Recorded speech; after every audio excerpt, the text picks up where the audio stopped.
The sixth KPI is the working capital KPI. Sometimes this KPI will sit in supply chain teams, but I think it should be a procurement KPI.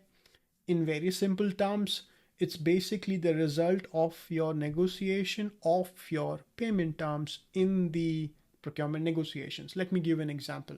Sometimes your buyers will agree to discounts like 20% discount. In capex industries, capex purchases, it's very common for someone to have, let's say, payment upon shipping documents, which is again is basically in advance because you haven't received the material yet, right? So a lot of things that you negotiate during the commercial round affects how much money your organization needs to have in the bank. And especially when you look at the things holistically, if you are agreeing with your supplier to pay him, let's say 20% advance and 50% against shipping documents, bill of lading, etc., then basically means the 70% is to be paid upfront, right?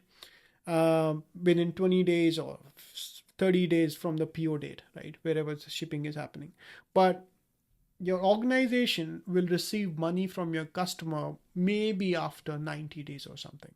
Now you see the problem that your organization now has to carry the money because you will keep on negotiating such terms. There have been many case studies where working capital has been on a negative, meaning you pay your vendors after, but you collect the money from the customer upfront. Amazon, does it ring a bell? They collect money from you upfront, but they pay the vendors after certain time, right? So that's how negative working capital works out. So I want both the basics team and the top 1% team to have this as a KPI, but depending upon your scenario, you can set up the target of how closer do you want to get at the negative working capital KPI. As a top 1% procurement team, I would love to go towards the negative working capital KPI. So that was about the payment terms. There's one more thing which is extremely important when it comes to working capital is something called inventory days, right? How much inventory are you guys really keeping in your warehouse? I really want to spin this off as another KPI, so I'll name it as number 7. So how much safety stock are you keeping? When people are issuing out purchase requisition, in how many days of inventory you're having. Remember the case studies that we did on Nike has a over inventory problem.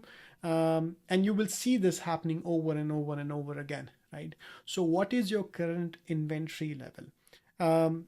When we talk about top 1% teams, not only they have, let's say, a lean inventory to begin with, right? And you want to maybe transition out.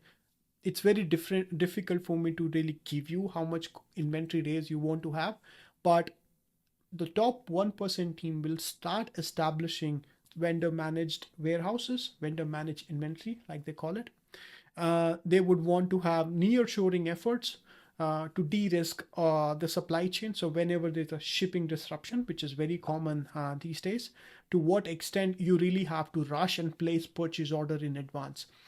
For example, if there is a semiconductor crisis again, would you rush and place 5 months of order in advance? Now, if that is how you will react, you are basically having a very dated supply chain practice, right? You are basically putting all the efforts of organization and working capital at risk just because you are fearing something will go out of stock. So let's place 6 months of orders in advance. That's an inefficient way of doing supply chain or a purchasing or a procurement. Rather, you should be having enough confidence to say, yeah, I would probably source 20% from my nearshoring efforts. I have this much stock available already in the vendor managed warehouse. I will ask my vendors to increase the inventory in their books so that I don't have to take, let's say, the hit of the working capital on my books. And I would still have access to 3 months or 4 months supply at any given point of time. Maybe you will establish warehouses nearer to your factory if there are incidents of, let's say, truck strikes or labor strikes or port strikes, anything.